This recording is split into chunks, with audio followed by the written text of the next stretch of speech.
Hey guys, Prospector Kirby here. Here out on a family outing at the Hidee mine. Got my stepson Aiden with me. Come here, Aiden. Hello guys. We are going to go in that mine, and I hope you guys would learn things and have a good time in there. Yeah, the Hidee gold mine. It's a lode mine from back in the late 1800s and early 1900s. We're gonna go get a inside tour of it with a group and catch back with you guys here in a little bit. See ya.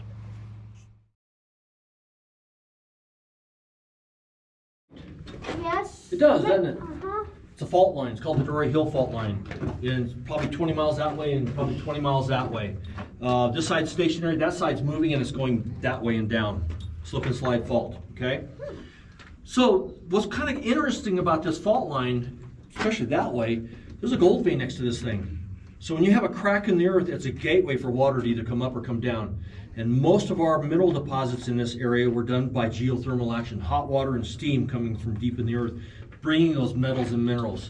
The Pittsburgh knows it's in here. They're looking for it. They're hoping. There's a gold vein next to it, but there's not. But they know it's going to take them straight to the Hidee shaft, and that's why they're looking for it in here. Okay? Mm-hmm. Clear as mud? Yeah. No. No. They left it for a reason, because it's worthless. We call that leverite.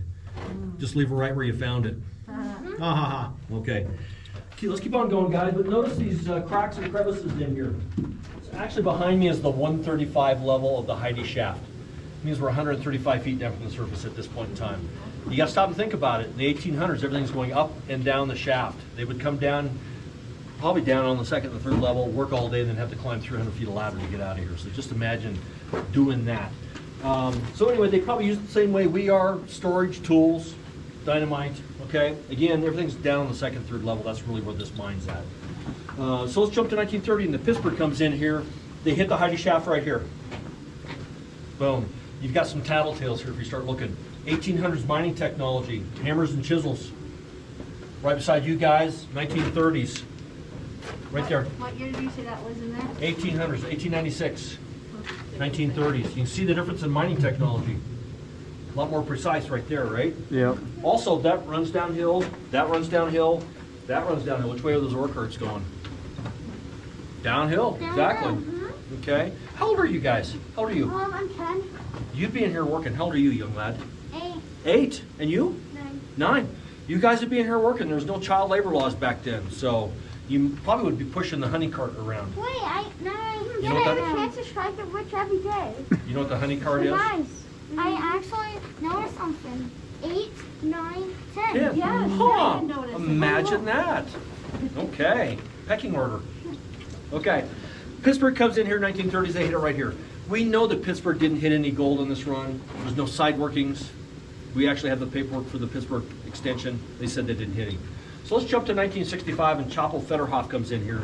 Now, this is solid rock when he comes in here. None of this has been mined out. He's bringing in air and and electrical. He's going down the second down to the second level, and that's really where the gold's at, second and third level. Okay, so he comes in here. He's for 20 years by himself, basically. Okay, let's jump to 1985. So everything from here on in is Chapo and Ed, 1985 on. Okay, so when I first started working here, we had an older gentleman that was a tour guide in here, and he brought his dad in here on a tour. Dad was part of the Pittsburgh extension. Nice. Brought him in here, and Dad looked at the wall behind you, and Dad goes, "We missed that. That's a gold vein. See it's shiny. See the shiny sparkly metallics in it? Uh-huh. I found something shiny right here. Well, that's part of that gold vein that we're looking at, buddy. Right there, that's more stuff. Okay? So, again, mining is a game of inches. They missed it by inches. All right, before we go that direction, have you guys heard the term canary in a coal mine? Yes, I know. All right, what is it? If the canary ain't chirping, that means that there might be a cave in. If the canary isn't going to be chirping, then there's going to be a cave in. Well, Or you're something close. Like that. Or something with oxygen or Yeah. losing. I don't Rhymes know. with set again. Something about the canary. Huh? Sorry. I don't know. I don't know. I heard it one time. Something about Okay. the canary. Canary in a coal mine means that they would bring a canary in a cage, and if the bird died from poison gas or lack of oxygen, That he means would that's get not out safe. of the mine. That was a way for them to know. Well, we didn't have canaries in a gold mine. What we had here is what they call a safety lantern. Has a flame in it. if the flame turns colors, you got carbon dioxide, carbon monoxide. If the flame goes way down lower, it goes out, you got a lack of oxygen. And that's the killer in these gold mines, lack of oxygen, okay? That's the same gold vein. Looks different, doesn't it? What do we go, 40 feet? Looks all completely different. And I love it when the old timers come in here. They'll look at that. They'll take that thing, look at, tell you how many ounces per ton is in there. Three or 4 ounces. They'll tell you. They'll also tell you if you have copper oxidizing out of this gold vein, you have high-grade gold ore. So see the blue and the green down there? That's copper oxidizing out of that. Okay? So take a look at this black streak through here. And keep that in mind because I'm going to show you another example of it. That is high-grade gold ore and silver concentrated. Okay? That's the good stuff. All right? Ed and Chapel are coming this way. Now, this is 1985, 1990. They're trying to go underneath the parkway, before the parkway. Unfortunately, they hit this wall of bostonite, and that's like the hardest rock we have in the area. They didn't want to mess with it, so they just took a hard left and went that direction. Because that will dull steel in about 30 seconds. How can you tell? Do the color? Yep. You can just see it right there. You said it's Bostonite? Bostonite. Bastonite. Bastonite? Better? Okay. What you just walked through is what they call a cross-cut. The veins run this direction in the mine, you're cross-cutting through the veins, okay? Ed and Chapel come in here, they actually went that way first. They're trying to tie into the Chamberlain vein. Unfortunately, they hit that wall of Bostonite. They came back to this spot here again, they went that direction. They're chasing the Fay vein. Actually, if you look up above you, you can see there's a gold vein through here, okay? They're chasing that. It actually disappears on them back there. They went this direction. It actually disappears right there. Again, our gold veins are vertical in this mountain. So they came back to this spot here and down they went. They fell down. They didn't fall down. They dug down. That's a shaft right here. In mining terminology, that would be a winch. It's a shaft inside the mine. Note the winch on top of the winch. Oh. Okay. So here's what we're going to do, guys. We're actually going to go down that direction. We're going to grab some safety glasses. Okay. I guess Amanda got them all. I had a bunch hanging up here. We're going to grab some safety glasses. I know they don't fit all your prescriptions. Leave it up to you guys. What do you want to do? Okay. Okay? Be careful. Be safe. When we get down below, guys, there's some stone steps a little odd and uneven. Let's use the wall and get ourselves down. I'm going to help you to get down, too. We're going down there? We're going down there. Absolutely. We're going to go working. It's time to go to work, you young lads. Pay for your keeping. Earn some money. Any questions? I'm sorry? Wow, you can see that gold vein exposed right there. Above you. So how wide that thing is? About 24 or 30 inches wide. This is the Fay vein. If you look back up behind me, you can see how vertical this crazy thing is. It goes all the way to the surface, about 165 feet up. We know it's at least 600 feet deep, and we know it runs 1,000 yards in either direction. Give you an idea how big this gold vein is. Wow. What did you say turns it blue? I'm sorry? What did you say turns it blue? Copper. Okay, by volume, it's mostly iron pyrite. But by the valuables, it's copper and silver, and they go by volume. By values, it's just the other way around. Gold and silver, and then copper. A lot of times they were throwing copper right over the side and didn't even realize it was gold bearing, okay? But see these pyritic crystals in here? You can see stringers of pyrites in there. But see this black vein right down in the center? Yeah. All right, what did I say about black? Gold. Good stuff. Miners call that horsehair gold or miner's candy. That's the good stuff. Well, it would pay for your candy, though. Did you look all the way up? Okay, guys, here's what we're going to do. This is a safety talk. The chisel has a safety collar on it. Please, please, please keep your hands underneath that safety collar.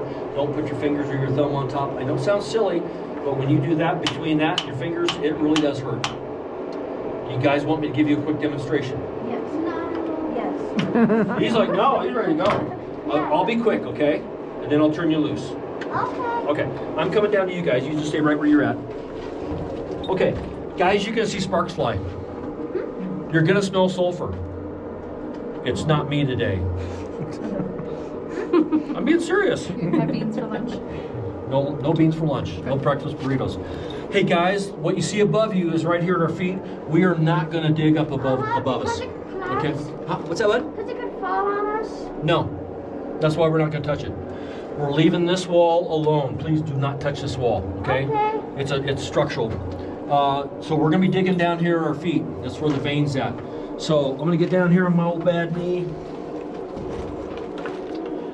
You can take this and use it as a scraper and get some of the dust and dirt out of here. But I'm gonna get in here and see if I can make some sparks fly.